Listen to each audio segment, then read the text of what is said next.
The famous Christmas poem is almost universally referred to as The Night Before Christmas, which is a mild corruption of the first line, which reads, "'Twas the night before Christmas."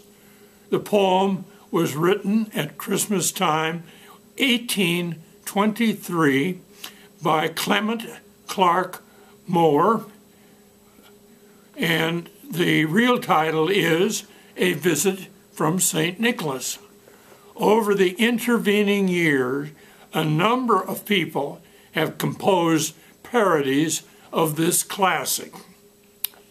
In 1942, I was sitting at a typewriter in the office of the Daily Illini, the student-run newspaper at the University of Illinois.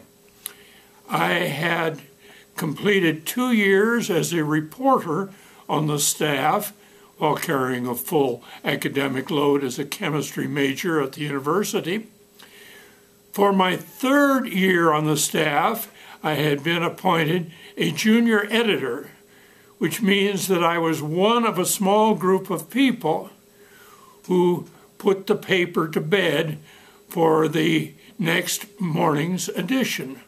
Approximately once a week, I served as the slot man, sitting in the center of a round table and scheduling the pattern of stories for the several pages of the paper.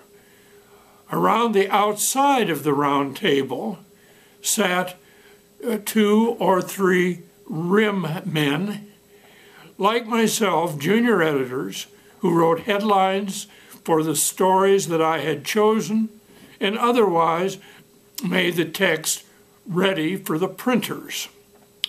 A day or two after being a slot man, I would take a turn or two as a rim man, followed by my next turn at the slot.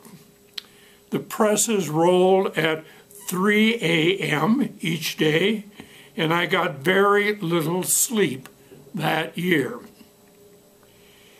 At the typewriter next to me at the Daily Illini office was an enormously talented young man named Alan Sherman.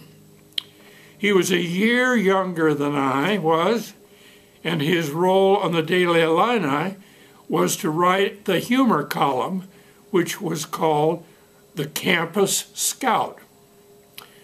Later in life, he enjoyed a brief period of wonderful success, recording clever parodies of well-known songs. One of the records was entitled "My Son, the Folk Singer."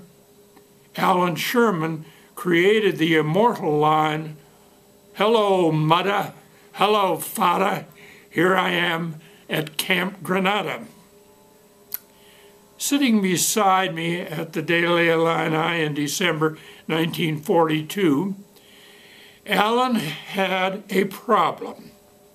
He had composed the first 6 stanzas of a parody entitled "'Twas the Night Before," and he was late for a date.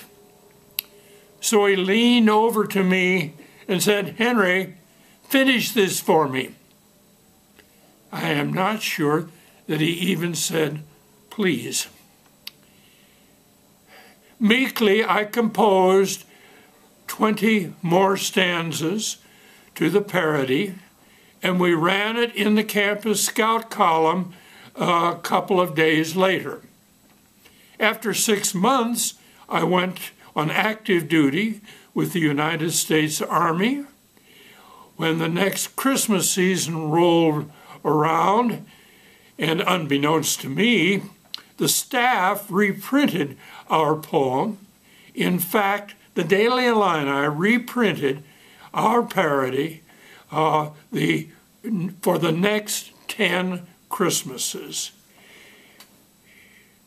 Each year, they had a brief heading as follows: "We are reprinting for your enjoyment that epic poem which appeared in this column yearly, originally written by Henry Swain and Al Sherman.